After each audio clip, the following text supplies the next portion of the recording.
The cat. In ancient Egypt, it did not chase mice for your entertainment like watching Tom and Jerry. It did it because the grain stores were at stake. Egypt ran on grain. Grain attracted rats. Rats attracted cats. And somewhere in that chain of events, a priest watched a cat methodically dismembering a cobra in the courtyard and decided, this animal is divine. The logic is surprisingly solid. Cats eliminated the two biggest pest threats to the ancient food supply simultaneously, rodents and venomous snakes. They were clean, silent, and completely indifferent to human approval, which, to the ancient mind, looked exactly like what a deity would behave like. The downside was that cats were impossible to command. They went where they pleased. They answered to nothing. The resolution was elegant. Egypt did not try to control cats. They built temples to honor them, outlawed killing them under penalty of death, and let the cats do exactly as they pleased. Worship as a management strategy. It worked remarkably well. The crocodile. Sobek was the god of the Nile, fertility, and military power, and he looked like this. A crocodile did not have to do anything especially clever to earn divine status. It was enormous. Exploded from the water without warning. It dragged people under and did not resurface. In a world without predator-free environments, an animal that could end a human life in under 3 seconds earns a very particular kind of reverence. The Nile crocodile also patrolled the very river that Egypt's entire civilization depended on. Agriculture, transport, trade, all of it ran through the Nile. The crocodile owned the Nile. So the crocodile owned, in a practical sense, everything that mattered. The problem was that it also killed people regularly, fishermen, farmers, children near the water. Priests housed sacred crocodiles in temple pools, fed them by hand, adorned them with gold jewelry, and conducted elaborate rituals to keep the god-beast satisfied. The theory was that a well-fed crocodile deity would protect rather than destroy. Whether it worked is debatable. The crocodiles were, at minimum, well-fed. The bull. Long before there were cities, there were bulls. The aurochs, the massive ancestor of domestic cattle, stood nearly 2 meters at the shoulder and weighed as much as a Mini Cooper. Neolithic cultures across Europe, the Middle East, and Africa painted them on cave walls, carved them into stone, and arranged their skulls inside temples. The bull represented the most visible form of raw power the ancient world could offer. Fertility, agriculture, the brute force required to plow earth and break soil, all of it lived inside the bull's body. The practical upside was enormous. A bull could do the work of 10 men in a field. It could feed a family through an entire season. The downside was equally enormous. A bull in a bad mood is a catastrophically dangerous animal. Ancient farmers died getting gored on a regular basis. The solution across multiple cultures was identical: ritual sacrifice. You did not simply slaughter the animal. You elevated the act into ceremony. You thanked the bull for its power, asked the gods to transfer that power to the harvest, and turned a dangerous necessity into a controlled religious event. The ritual contained the risk. Barely. The cobra. Nowhere does a venomous snake make more cultural sense as a deity than in ancient Egypt. Wadjet, the cobra goddess, appeared on the crown of every pharaoh as the uraeus, a rearing cobra poised to strike anyone who approached too close to the king. The symbolism was blunt and deliberate. This animal will kill you if you come too near. Exactly the kind of thing you want sitting on the head of the most powerful person in civilization.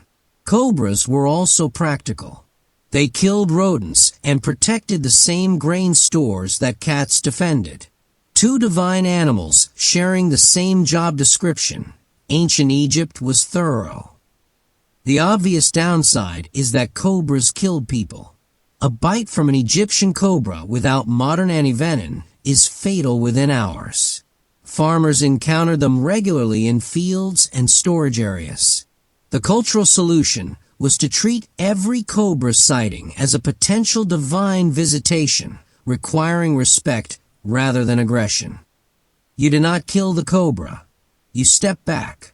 You acknowledged the power, and you hoped it moved on. Sometimes it did. The Scarab beetle. This one requires a moment.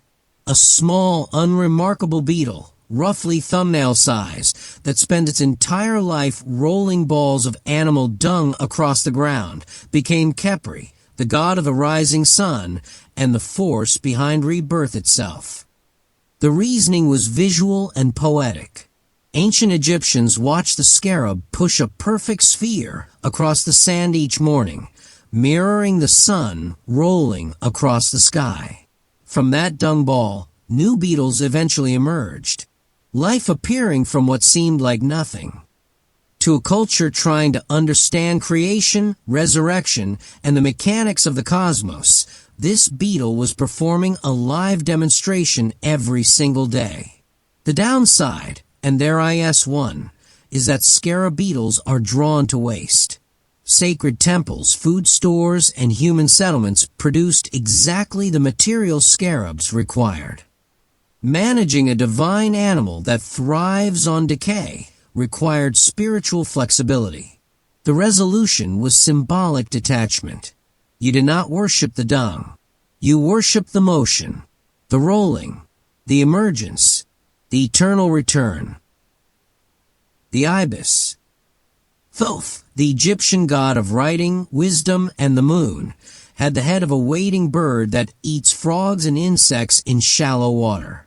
This sounds underwhelming until you consider what the ibis actually did for ancient farmers. It consumed snakes, locusts, and the specific insects that decimated crops along the Nile Delta.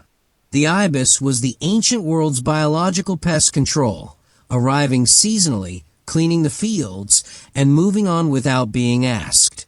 To farmers whose entire survival depended on protecting that harvest, the ibis was genuinely miraculous. The downside was scale. Ibis arrived in enormous flocks, thousands of birds descending simultaneously, leaving considerable mess and occasional crop damage alongside the pest control. Egyptian priests solved this by channeling ibis reverence into one of history's more unusual industries: mummified ibis production. Millions of ibis were bred in captivity, ritually killed, wrapped, and offered to Thoth.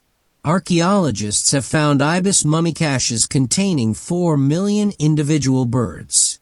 That is a theological commitment that also functioned as a very effective population management system. The Jaguar. The Aztec and Maya did not look at the jaguar and see a large cat. They looked at it and saw the lord of the underworld walking through the jungle at night, invisible until it chose not to be. The jaguar is the only great cat in the Americas. It kills with a bite directly through the skull, and no other predator uses that technique. It swims. It climbs. It hunts in absolute darkness, with vision adapted for conditions no human could navigate. To Mesoamerican civilizations, this animal broke every rule that governed ordinary predators. It was something else entirely. The jaguar represented Tezcatlipoca, god of night, conflict, and the unseen forces that shaped human fate. The practical benefit of this worship was psychological. Jaguar warriors, elite soldiers who wore jaguar skins into battle, absorbed the animal's identity under combat conditions. The fear a jaguar inspired in the jungle transferred directly to the battlefield. The downside was that actual jaguars were actively dangerous to settlements and farming communities across Mesoamerica.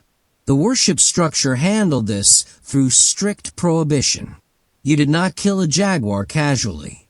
You approached it only in ritual context with appropriate ceremony. The animal's danger became its protection, and its protection became civilization's advantage. The wolf.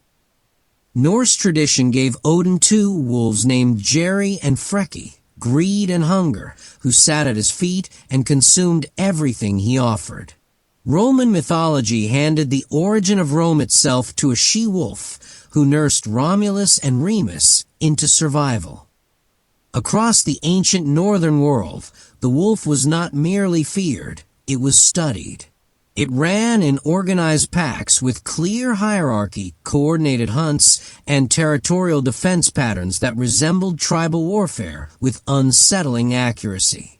Ancient people who lived in similar social structures recognized something familiar and disturbing in the wolf's behavior. The advantages of wolf worship were sociological. Framing your warrior culture as wolf-like gave violence a spiritual permission structure. The Norse berserkers wore wolf skins to absorb the animal's ferocity before entering battle. The downside was real and immediate. Wolves attacked livestock, devastated herds, and occasionally killed humans in harsh winters. The theological resolution was dual acknowledgement. The wolf was both divine ally and divine threat simultaneously. You honored it as kin. You also drove it from your sheep pen with fire.